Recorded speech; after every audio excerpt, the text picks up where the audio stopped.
Can you put a ceramic coating on a car without polishing it? Yes, you can. I'm Ivan. I'm Nick. This is DIY Detail. This Z06 is beautiful. The paint is immaculately cared for. It's never been close to a car wash. I think he even goes around the block to make sure he's not even going in front of one. It's hand washed at home. It's well taken care of. It only has 5,000 miles. There's a few little things that a detailer might see on there, but you don't need to polish this vehicle. So if it's your car and you're just like, I don't really want to polish, but I want the protection, or if it's a customer's car and you have expectations set out front, right, you can absolutely do this. But there are more steps we want you to do on the front end just to make sure everything's clean. Exactly. And this car, like we said, in great shape. Yes, as a detailer, we may see the odd little thing here and there, but the owner of the car, to him, it is perfect. We don't need to go there, and honestly, he doesn't want us to polish it.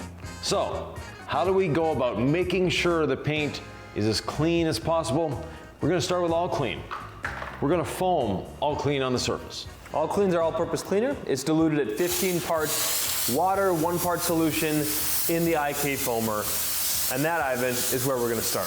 Exactly. So what this is going to do, if there are any waxes, sealants on the vehicle, this is going to break them down. Now you'll notice Ivan is not putting the All Clean on the convertible top. Exactly. We're trying to avoid that. We will clean the top. We're not coating it today, but we want to make sure it's clean. So as Ivan continues the all-purpose cleaner, or the All Clean, that's the name of our product here, the pre-treat, we've got our green flag tip brush in here. And this is what we're going to use for the convertible top. We've got our clay towel in here because we are going to use our perforated synthetic decontamination towel, the PSD towel, to decontaminate the paint, right? We want those pores truly free of any contaminants that are bonded on there that are going to get in the way of our ceramic coating bonding to the clear coat. And you've got the Legacy sponge, that's going to be our rinseless wash step. And we're also going to use iron remover with our PSD towel. And then after that, we're going to use our water spot remover to declog any of the pores of this paint. Again, because we're not polishing, we're going to be very redundant with some of our steps on the front end to make sure that this paint is ready for the coating. In a lot of ways, a coating will bond to clean paint, so you don't need to polish it, right? But what polishing does in a lot of ways, it ensures that your paint is clean. If you don't decontaminate as well, sometimes you can shave off at least some surface level stuff with the polish step. Not that you want to, but you can. We don't have the luxury of even cheating that. So we have to do this right on the front end, and that's what all these steps are about. So if you wanted to polish after, all these steps would apply. In fact, this would be a very thorough way to prep for polishing as well. Right, now the wheels, we're going to do them a little differently today. The owner of the car has an aversion to brushes, and honestly, the spoke brush that we normally use can be a little abrasive sometimes. So we're going to be using a rinseless, dampened microfiber towel and going spoke by spoke. I suppose we could do iron remover here as well. We could, but we'll be doing that in another step. So perfect. This is just going to get the majority of the dirt off. Of course. Oh yeah, these are those really shiny, glossy black rims. They're not the matte ones. They have gloss, they have shine, they look great. We want to keep them looking that way. And we could also pressure wash and then reapply All Clean and do this step. So if people out there are like, wait, you're just driving dirt into those rims. If you'd like to, go ahead, rinse first, reapply more all-purpose cleaner, which is our All Clean, and then go ahead and wash with this step.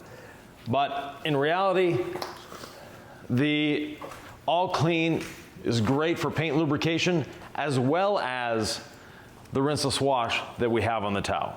So we have a lot of safety factors built in. I cannot remember the last time I cleaned wheels with a microfiber towel. This is great. It actually is a nice way of doing it. You have so much control. Yeah, and if your spokes are a little wider and you can get your wash mitt in there, then by all means do it that way. Getting the caliper. I'm going for it, Ivan.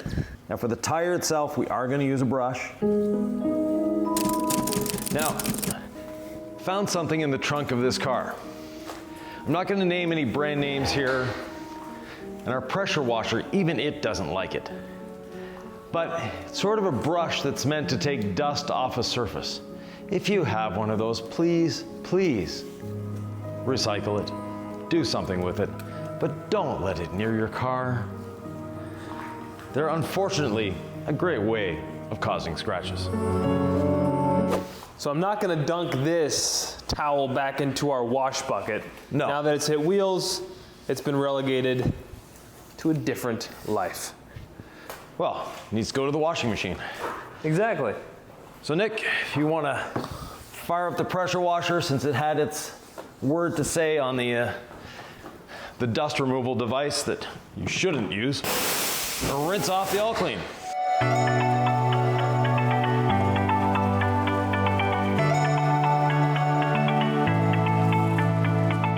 Now for the Corvette aficionados out there, and I know you're out there, what generation of Corvette is your favorite? Do you like the new mid-engine C8?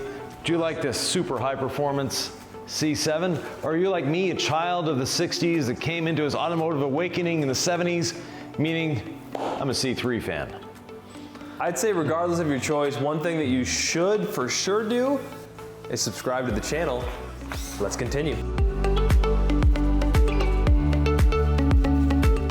Now you notice Nick is being very careful not to get anything on the convertible top. It's not that we don't want water on it. Actually, we are going to put water on it soon. But you don't want to agitate it with a pressure washer. You don't want to get the pressure washer near that convertible top because you can damage it. Some people will say, hey, I use it all the time. But be very careful. And if it were my car, and I've had a lot of convertibles over the years, I'd never touch it with a pressure washer. Listen to this guy, because you've actually had them many times. Yes. And you happen to be a detailing expert. So if I'm gonna listen to anybody about soft tops, convertible tops, it's I you. wouldn't say expert, but I've been around a while. You know. Okay, rinse number one, complete. Ivan, I didn't see another legacy sponge in there, so I just went ahead and took our rinseless soaked flag tip brush. I'm just gonna do the windows. Excellent choice. Well, a Corvette is a spectacular vehicle. It's an American icon. If you've never driven one, if you've never owned one, make it a bucket list item. They're their own special, unique vehicle. So now, we're rinseless washing. Next, Nick can follow behind with the iron remover and the perforated synthetic decontamination towel. The PSD towel, love this thing. Question for you, where have you washed? I like to be in good communication so I know where you've washed, where I can start. The whole side of that vehicle, excluding the bumpers. So I'm gonna put one spray of iron remover on the panel. I actually put two, but one spray on your towel is all you need. And then I'm just gently, literally, just so gentle, no pressure.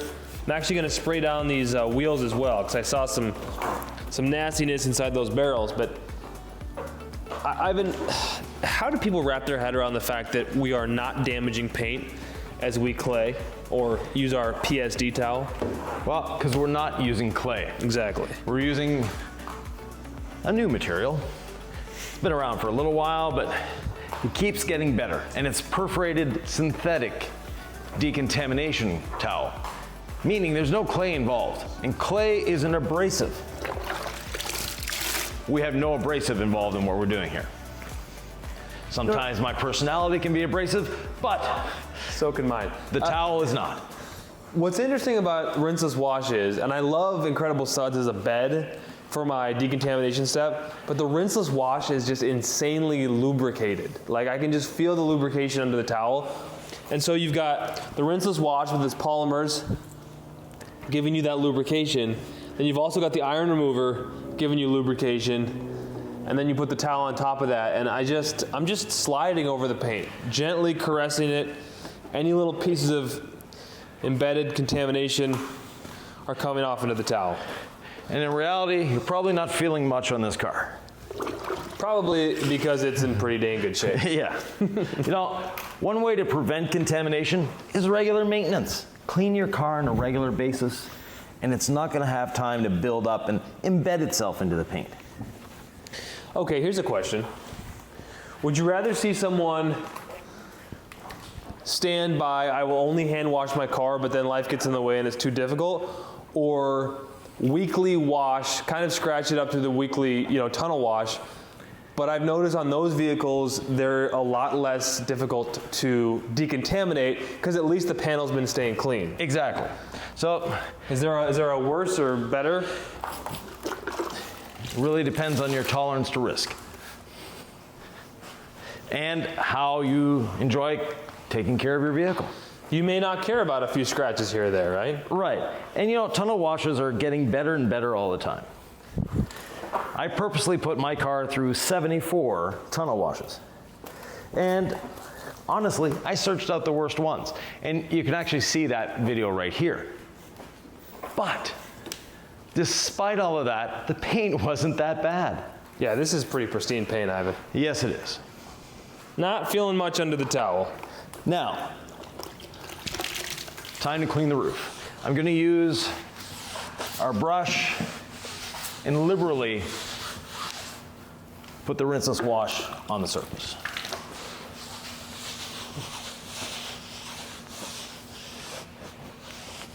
This is admittedly a very small roof.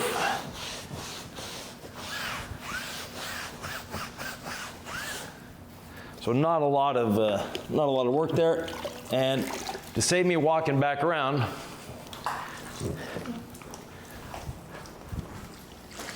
I'll use a soaked sponge to get it on the roof and then agitate it with the brush. That's efficiency right there. Or something. Some people call me efficient, others call me lazy. But either way, gets the job done. Let me get the deck lid. Taking care of the windshield, which I do on every wash, no matter what. Yeah. May not use iron remover on the windshield, but I'm definitely claying it with our PSD towel just because it works great on bug guts. Right. And we actually feel a bit of contamination on the deck lid here. I felt a little bit on the hood. Yeah. Not a ton. Why would we be feeling it on the deck lid and hood, but not really the sides of the car? Well, maybe it gets parked in an industrial area once in a while. It has contamination on the surface. Now, the low mileage that it had, this could be left over from the transport when it was brought to the dealership. And that's right, since it's being trucked in, it's not like it's driving along the road, so intuitively you'd think it would be from contamination kicked up from the highway. Right. But if it wasn't driving it, then it could have been sitting in a rail yard, right? Exactly. And the horizontal surfaces got it? Yeah. Now, I don't think Corvettes sit too much in rail yards. Well, they're sort of in demand. Why did I say sit in the rail yard? I suppose I don't know what happens in transport. No, they can sit in a yard. They can be on a truck. They can be on a train. Now, between here and Bowling Green, Kentucky, there's a lot of miles. If you've ever had the chance to go to Bowling Green, Kentucky, there's a wonderful Corvette museum there. The factory is there. And I've had the chance of going into the factory to help them out with some issues they were having. It's an amazing place. Is it really? Yeah. Just the history of the Corvette is Americana, at its deepest roots. There's been a lot of iconic cars come from the USA, and the Corvette is one of the most recognizable and the most legendary. What's your favorite iconic American vehicle? There's a lot of them, Post it down in the comments below. Yeah. I love it because a lot of people who comment, I don't know who they are, but then they'll send me a picture, they'll email me or something, a picture of them with their car, and it just like humanizes the whole thing that we're doing here. Exactly. And they're so proud. This one guy with a blue Ford truck was just out there on a step ladder, and his wife took the photo, and he's like, "Thank you guys so much. You've given me all this wisdom, and I love washing my vehicle." And it's just cool to see. So let us know what your vehicle is that you detail, or what your favorite car is out there.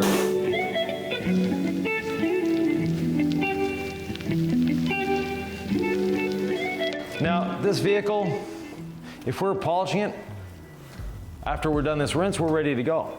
We just need to dry it and go from there. But we're going to be doing a little more to this vehicle just because we're not polishing it. And that is water spot remover. Now, I'm about 99.9% sure this has never been driven through the snow. But, and that's saying something, we're in Nebraska, but this is not a winter car. No.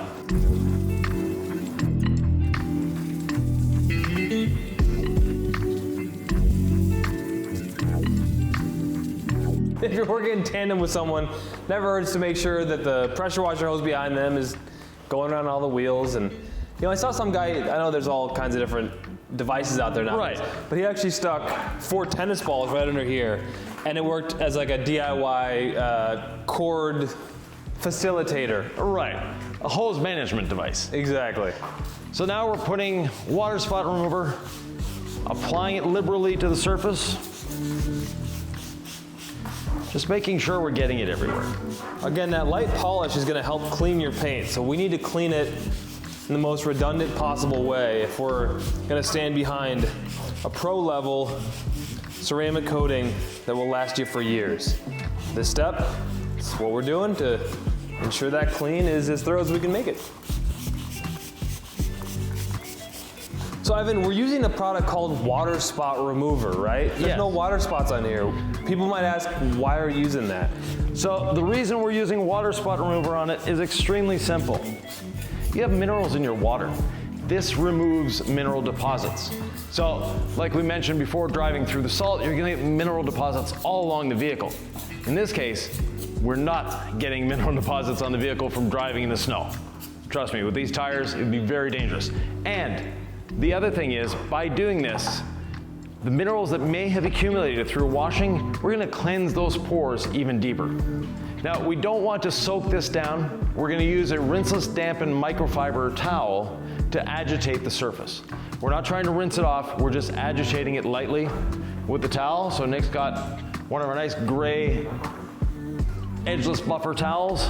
And there's no agitation in terms of, I have to be vigorous, I have to, no. I'm just wanting it to touch the paint, I'm wanting it to go into the pores, I'm wanting it to, just to facilitate the chemical doing what it's designed to do. And we're making sure that it's absolutely getting everywhere on the paint. That's more than anything, it's just making sure it touches everything. Because spraying is great, that fine atomization does a great job, but we want to get it even further. We want to make sure it's there, and that very light agitation from the towel is going to help a little bit if there is something. Now remember, we've clayed this. Not with clay, but with our decontamination towel. So we just want to make sure we're getting everywhere. Did I miss a spot? A little bit, just here. And you can actually see if you missed a spot. Yep. So. You can kind of see the drips versus just a flat. Yep. And worst case scenario, God forbid, this is also a redundancy in case you missed a spot earlier washing, right? We want to make sure we're doing this the right way. Yeah. And you have a little rinses on there to clean if that's going to happen, so it's still safe. If your car is ceramic coated and you notice that your ceramic coating has gone flat on you, it's not beading, mineral accumulation may be the reason. So this little step, if this were a ceramic coated vehicle and it were a little flat, well, we're bringing back that great beading and sheeting that we always love with ceramic coatings. Now, we're only using the towel once, we're only using one towel because we know the surface is clean. Exactly. We've washed it, we've pre-soaked, we've rinsed, we've decontaminated, we've rinsed again. We know the surface is clean. So we're not worried about introducing any scratching or marring with this method. All right, about halfway through. Yep. I mean, I've done this before where you just spray water spot remover, then you rinse it off, and you're pretty safe, but that's what I'm gonna polish afterward. And still, I mean, the reason we do this is so we're not polishing minerals into the paint. They're gonna come back later in the form of water spots. Like, if you try to actually just polish out water spots without doing mineral deposit remover, which is what I would call it, but it's actually water spot remover. Yeah. The water spots are gonna come back. Exactly. Now, could take a couple weeks, but a real sunny day, they're back. All of a sudden, they're back. Now, we mentioned not using a pressure washer on the roof. Well, I'm gonna use a pressure washer on the roof, but I've changed the tip. This, in most brands of pressure washers, the black tip will be what they call a soap application tip, which means it has no pressure whatsoever. It's less than a garden hose. So I'll just wait till Nick gets this done, then I'll be able to rinse off the roof, flushing it clean. I'm a bit leisurely in my pace here, but every time I touch this paint, I just want to caress it, Exactly. The last thing I want to do is mar something up with a careless stroke or movement, So there we go. Just has the back bumper to do, so I can start rinsing the roof without worrying about getting Nick wet. And flooding a roof is what you want to do. You want to have a high volume of water, low pressure, and if there is dirt accumulated in the pores of the cloth, this is going to flush it out. The rinseless wash that we put on earlier helps facilitate that.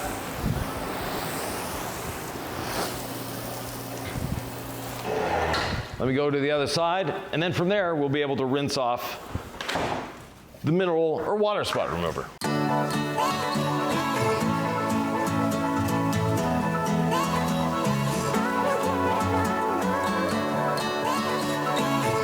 Let's go rinse off the other side, and then we can say goodnight to the pressure washer.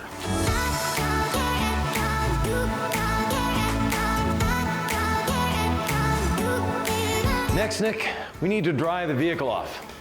We can't use a drying aid, but we can put our earplugs in, get out the master blaster and the leaf blower, and dry this off. I was gonna say, I think we need to get all the nooks and crannies. We need to dry the roof as much as we can, the convertible top. Like, I don't want this dripping for a while. I'm applying a ceramic coating, so exactly. We gotta hit those spots. Right, because normally, if you're gonna be polishing, those little drips, they have time to drip, go down as you're polishing. We won't have that luxury, so we need to make sure everything is blown out, including the mirrors. But the roof, I'm gonna actually start with a towel because our drying blanket is amazing at drying a convertible top. Perfect.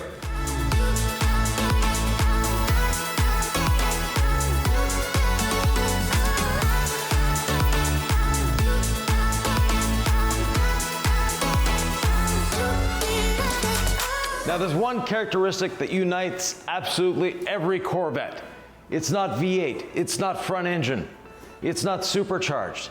It's the fact that they're all made out of fiberglass. And the drip catcher doesn't stick to fiberglass, but it'll stick to itself. That's the beauty. So if your car is made out of fiberglass, aluminum, or any other exotic material, the drip catcher is still for you.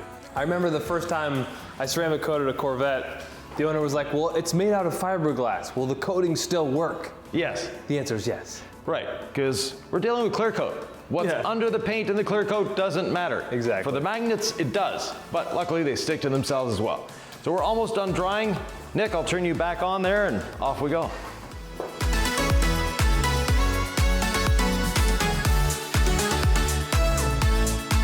I don't think I've ever air dried a car more thoroughly, so nicely done. We're not done yet. We have one more last step, and that is panel prep.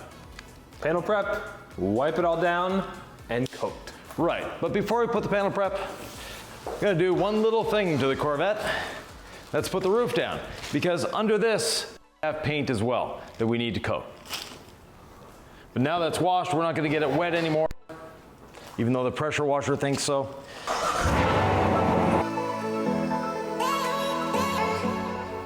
Ivan, one thing I'm doing here is I'm using panel prep on the door jambs. Figure might as well coat the door jambs as well. It's all in really good shape. Yeah. It's not super dirty. So I have panel prep on my towel. I'm just gonna lightly apply it to the surface, no pressure. I'm doing the same thing on the door jambs. Figure let's coat the door jambs as well. And then with another towel, just going over it, making sure there's no streaking. And if there's any little rogue drops of water that have decided to stick around the Corvette, this is going to eliminate them. And I'm working one small section at a time. Luckily, the Corvette has lots of very distinctive body lines that give us visual cues as to where we have and have not been. This vehicle already looked awesome, but the owner's gonna love it, man. It's gonna be amazing. He's gonna have the cleanest Corvette at the Nebraska Cars and Coffee. Now, if you follow us on social media, we announce it when we're coming to Nebraska to film. And if you're close to Omaha, Nebraska, Council Bluffs, Iowa, and you have a car that you'd like to see on our channel, and you'd like us to work on it for you, well, follow us on social media and you'll find out when we're coming back to the area. So we may bring your car into the garage. That's a great idea, Ivan. Another great idea is spray your panel prep on the towel, never directly on the No, paint. exactly. The stuff is strong in that it's there to clear your paint of any nastiness that may still be left around, any waxes, oils, grease. But you just don't want to spray it directly on paint. If it's on the towel, it's safe, but it's also very effective. And speaking of that, I've been a naughty boy. What'd you do? I don't have my gloves on. Now, thankfully, I haven't touched the paint with my greasy little fingers. You've been a naughty boy. Oh, Ivan says the darndest things. We were on this mirror for 20 minutes, Ivan, and I see some residue. Are you kidding me? Yeah. I sat there with the Master Blaster for like 5 minutes straight. Right. But having the panel prep also helps us to get those last little drips that seem to always hang on. Yep. Now I could ask Ivan, where have you been, right? Or I could just be redundant and go over areas again. Not gonna hurt, right? This is the final step before we put ceramic on. Right, So, so just the upper surfaces. just the upper, did you get back here? Yeah. Okay, cool. I'll hit the bumper. Rear bumper's not done, but from that corner forward, I've got it. Okay. I'll gently caress the rear bumper then and get it ready. Yeah. Nick, have you ever owned a Corvette? I have not owned a Corvette. No? I don't have a lot of vehicles in my ownership history. My favorite vehicle that I owned is a Volkswagen GTI. Yeah. Manual transmission. That was fun. I was looking into it and it was like, well, you could get automatic, but if you're gonna get the GTI, you should probably get stick shift. And it was amazing. I'll get the glass. Yep. Hood, front fender are done. On that side, just have the front bumper, and we're good to go.